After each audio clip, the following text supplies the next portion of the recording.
It's no secret that the public domain is a pretty unpredictable place. If something isn't deemed worth preserving the rights to by the original copyright holders, that can easily be seen as a bad sign that it was so bad the distributors or whoever didn't even think it was worth retaining the rights, or it could have just been forgotten by them and is actually a gem deserving of a reevaluation. With that in mind, I'm going to be talking today about the Giant Behemoth, a film that I don't really see getting a lot of attention, even in 50s B or monster movie circles, and seems to have mostly fallen by the wayside. I can't imagine why though. From what I do know about this film, it had effects supervised by Willis O'Brien, who, if you know anything about special effects in films, you should probably be familiar with by now, as he is often seen as one of the pioneers of stop-motion animation. To summarize, without him, King Kong wouldn't have existed. Which means Mighty Joe Young wouldn't have either, which means the Beast from 20,000 Fathoms probably wouldn't have. Without all of those, Godzilla wouldn't have existed. So yeah, pretty influential guy, which begs the question of how one of his last major works could just fade away like this. To be fair, this film did somewhat suffer from poor marketing, right down to the title alone. In fact, that's my first criticism of this movie. The title sucks. The Giant Behemoth is both generic and redundant. If something is giant, it's already a given that it'll be a behemoth. Saying something is a giant behemoth is like saying fire generates hot heat. There's just no need. And check out this tagline, the biggest thing since creation. Come on, you gotta try harder than that. Okay, so maybe this film suffered from not the most eye-catching title or premise, and maybe it came a bit late in the game, but that doesn't mean it's bad. And if you just sit back and listen, I think you might be able to discover why we possibly have a hidden gem on our hands. So let's get into it. Right after starting the movie, we see that this film was brought to us by Allied artists. Yes, Allied artists. No, not United artists, and as far as I could tell, there is no relation between the two studios. It's just the founders had really similar ideas when it came to naming them. It's also worth noting that this movie was written and directed by Eugene Laurie, the same guy who directed The Beast from 20,000 Fathoms, and would later go on to helm Gorgo, so in a way this film is sort of the middle of a little pseudo-trilogy of these films. Fitting, seeing as how its reputation would suggest that it's something of an unimpressive middle child when compared to the other two. And then right after the credits we see an atomic bomb blast, and gee, I wonder where I've seen this footage before. Seriously, is there no other bomb blast footage to use? Why is it always this one?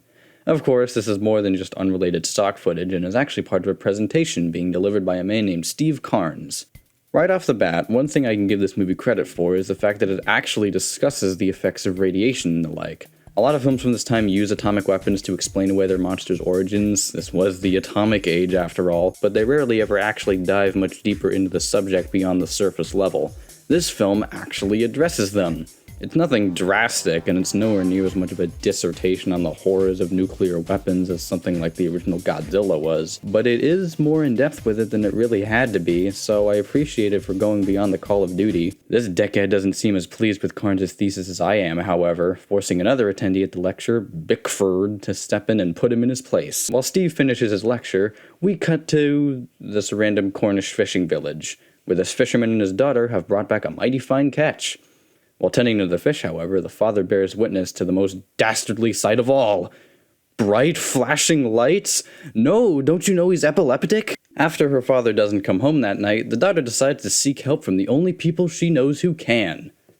Some drunken Cornish fishermen. One of the drunks is helpful enough to go looking for the father with her, but I doubt either of them are going to be able to help him when they actually find him and discover that he's come down with a severe case of radioactive leprosy. Certainly not an envious way to go, but before he does die, he states how he saw a burning light from the sea, and even identifies it as Behemoth. Almost like that's the title of the movie or something.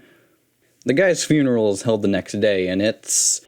He cometh forth like a flower and is cut down. Job chapter 14, the first verse. Pretty damn dry. If this is what funerals are really like, I'm glad I don't get invited to them very often.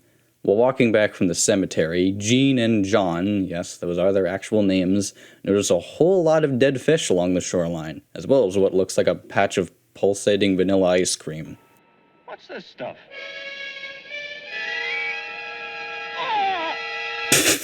What? I didn't do anything to edit that. That's how the scene actually plays out. It's just, what's this? Touch. Oh. Geez, even by uneducated Cornish fisherman standards, that's pretty dense. Ah, well, never mind with any of that, as we meet back up with Carnes, catching wind of the events in Cornwall, and while most scoff at the idea of a sea monster being present in the waters, Carnes instead watches with intrigue.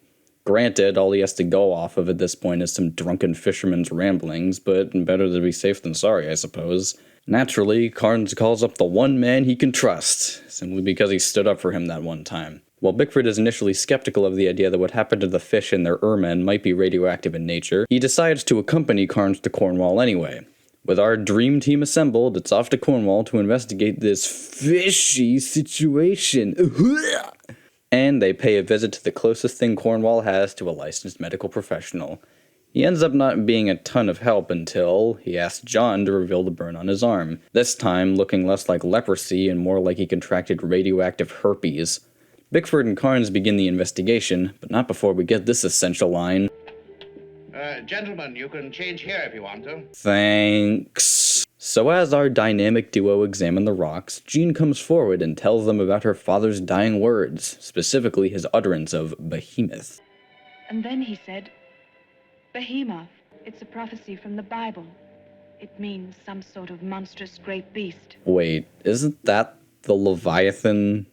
Are we getting our monsters mixed up? Okay, so apparently the behemoth is actually something from the Bible, and from what I read, it's essentially like a land equivalent to the Leviathan. You know, just like this thing isn't. Oh, and by the way, this scene is the last time we see John, and considering the limits of our being able to treat radiation poisoning, especially at the time, yeah, I'd say he's as good as dead. Oh well, no time to dwell on that. Time to move onward to the laboratory to dissect one of the fish from the shore. Yeah, dead radioactive fish. I bet that room's just gotta smell wonderful right about now. To make a long scene short, some sciencey doodad manages to show that the fish is indeed radioactive. While Bickford is initially more concerned with blocking the fish off from the market, Carnes wants to further investigate the supposed monster. So he sets off in a boat to try and find it. Soon enough, what do you know, he actually does find it, and it's... Oh, Jesus. Alright, so while I said that this film's monster is primarily done in stop motion, that was a little white lie. It is still portrayed in stop motion for part of the movie, but the earliest sighting of it is it as this cruddy looking puppet that barely even looks like the stop motion model. It's also basically immobile, it doesn't even have a moving jaw or anything, so it just looks like someone waving a big lifeless doll around. It puts a bit of a damper on the whole intimidation thing, don't you think? Even the behemoth seems embarrassed by how it looks at this point in the movie and quickly disappears, forcing Carnes to return to the shore empty-handed. I mean, not that he would have been hauling it back by hand either way, but in the figurative sense, okay. Carnes meets back up with Bickford, since at this point my earlier comment about them being the dream team is actually pretty apt, along with an admiral, which of course means we get that played-out scene where the authority figure doesn't believe the protagonists actually know. The Admiral takes what both of them say about this being a giant animal pretty much at face value and organizes a search party to find the thing. Probably not the most realistic course of action, but refreshing nonetheless. So the search is on, as countries from all around the world, or at least like 2 or 3 of them, sent out their finest stock footage to locate the beast before we cut to... a dog barking. Sure, why not? And would you look at that? Another set of random characters who we've never seen before. I bet this will just end wonderfully for them. Oh my god, is he gonna shoot him? Wonderful solution. Just dogs barking, time to put him down. The son also runs after him, probably to prevent his dad from killing their dog, when all 3 of them die. Yep, this movie just killed a dog. Sure, it's not on screen, but it's very clearly implied, and as for the people, well, see for yourself. Yeah, maybe I'm starting to get why this movie was saddled with a 50s X rating. Yes, really, this movie qualified for an X rating back in the day. Oh, 1950s. Obviously, Bickford and Carnes have to be informed about this right away, even if it means interrupting their hanging out in their robes together. They're handed a picture of a footprint which tells them that this is definitely an animal. So now they're off to find a paleontologist who can deduce this. Together.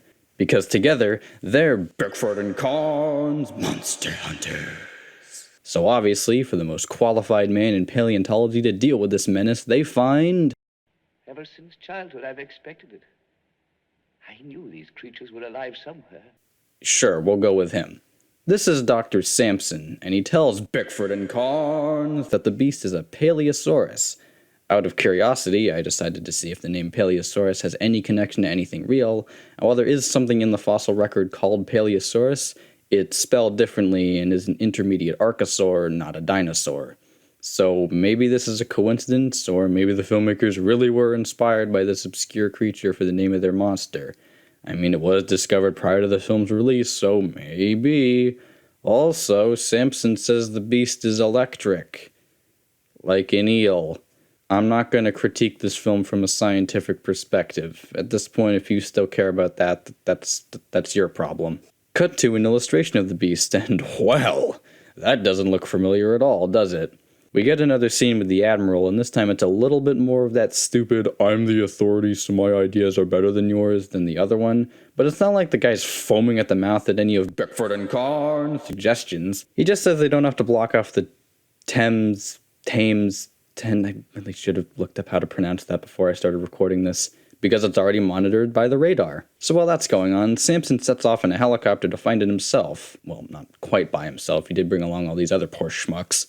Yep, you heard me. These poor bastards don't last too long before their chopper is attacked by the bright lightosaurus, which causes it to f***ing explode. Okay, movie. And that does it for Dr. Sampson. We hardly knew ye. With the military stock footage hard at work trying to locate the beast, we're transported to see, whoa, is it a TARDIS? Very clever retroactive Easter egg movie. Anyway, we see a ferry full of a bunch of people we've never seen in a movie that's already shown us it's willing to kill a dog departing from the dock. Surprise, surprise, it isn't long before the ship gets accosted by... Oh my god. Okay, the first time we saw the Puppetosaurus, quick shot, didn't see a ton, but here it is in broad daylight just being waved around. It so obviously has no mobility to it whatsoever, and it's really a shame because I sure do love how the rest of this scene is of it sinking a ship that's already established to have children on board and seeing people actually dying. This movie's so 50s X-rated it might have even qualified for an 80s PG. Extra, extra! Boy, that's sad. I think this guy's been a paperboy for the last 60 years of his life. As panic about the behemoth spreads throughout London, it's all totally worth it to hear this woman say fiddlesticks. Oh, fiddlesticks! Fiddlesticks as it may be, that doesn't stop the military from evacuating the city and patrolling the streets to watch out for the monster. While that's going on, the military is trying to figure out how to dispose of the creature. But luckily for them, they've got Bickford and Carnes on the case, and they tell everyone that the beast is actually dying from its own radioactivity, and that... I love this crude chalk drawing of the monster, which, again, notice any similarities? While somehow being able to keep a straight face with that staring at them, our dynamic duo manages to devise a plan which, from what I can tell, just involves placing some radium on the tip of a torpedo and then blowing the creature up from the inside out. Sounds suitably metal, let's do it. But wait. Out on the river. Out on the river, we see something beginning to emerge, and I really appreciate the almost eerie silence that plays out just before... the beast emerges. So we get a few more stupid puppet shots before finally seeing the full stop-motion beast for the first time. An hour into the movie. And it's here that I tell you that this entire movie only has a runtime of about 1 hour, 20 minutes. Okay, so it took its sweet time getting here, but now it's finally here, and... I like it. This rampage scene is a lot of fun. After over an hour of build-up, finally getting to see this thing in full force attacking a city is pretty satisfying, and the stop-motion is pretty good. I mean, it's Willis O'Brien, how could it not be? But I'm not gonna lie and say that this is definitely where the Beast from 20,000 Fathoms comparisons really get out of hand. I know they're both in the same genre, so there's bound to be some similarities, but a lot of these shots just look like they're lifted straight from Taboof to Koof.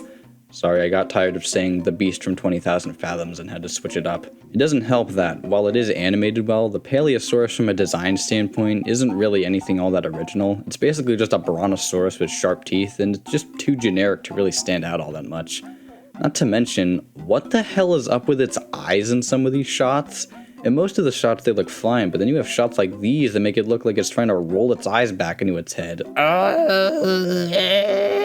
So as the behemoth is lumbering around, giving people herpes or whatever, the dream team is hard at work preparing the torpedo. While I've made a few quips about the, at times, wonky editing in this movie thus far, here it's really good, cutting back and forth between the behemoth's rampage and the scientists working on the torpedo to stop it. It's also in the scene that we see the behemoth stop by some famous London landmarks, and also... I love the shot of this guy trying to be all sneaky sneak. I get that he doesn't want the monster to see him, but it still just looks funny to me. Ooh, I'm so sneaky. Apparently he didn't sneak well enough though, as the behemoth spots him, picks him up in his car, throws him, and... Hey, wait a minute, I've heard that scream before. Guess Willis wasn't the only thing carried over from that movie. With the torpedo ready and the Paleosaurus having descended into the... it's now up to Carnes and some other guy to finish the beast off. It isn't long before they do find the behemoth and, after locking on, they fire the torpedo and blow the shit out of it. Maybe should have phrased that a bit differently, but no matter. The behemoth is dead and the day is saved. Or is it? As just when Bickford and Carnes are about to drive away, they hear... We interrupt this program for a special news bulletin. We have just received a report that mountains of dead fish are washing ashore along the coast from Maine to Florida. Oh shit, here we go again. Bickford and Carnes, Monster Hunter. So that was the Giant Behemoth, and you know what? This movie's actually pretty good.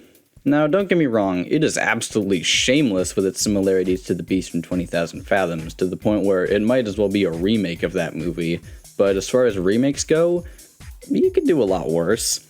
I think what makes this movie stand out to me is that it doesn't really seem of its time in the same way a lot of other sci-fi films from this time did. Yes, it's a movie from 1959, and yes, you could probably tell from watching it, but it doesn't feel as dated as some other films of a similar ilk. It's not super stagey and over the top, aside from a few performances, and things like genuine suspense leading up to the monster's appearance and the slightly graphic imagery help give it a unique feel and identity. If there's anything in this movie that doesn't have its own identity, however, it'd be the behemoth itself. This thing is the biggest part of the movie that just feels like a blatant knockoff of the Beast from 20,000 Fathoms. The Paleosaurus here is pretty much a bootleg Radiosaurus, and while I did praise the rampage scene, when you compare it to the Beast from 20,000 Fathoms, it's pretty obvious where the former took its cues from. But honestly, I can forgive this. The creature is still at least decently animated, and the way it's shot and presented throughout helps give it a bit more presence on screen than if they just kept showing it willy-nilly. Not to mention, this movie is absolutely noteworthy, as it gave us the epic duo of Bickford and Carnes, Monster Hunters. So that'll about do it for this video. If you're wondering, I'm not just going to review monster movies. In fact, the next video I do will probably be something shorter and more fun and less of a proper review, but for now, all I'll say is that if you're at all interested, go check out the Giant Behemoth. Not only do I think it's underrated, but it's also in the public domain, at least I think it is, and it's just floating around on YouTube and presumably other sites, so go watch it at your leisure while you still can. You never know when these things might be stricken from YouTube or any other site, for better or for worse. As for me, that's all for now. See you in the next one.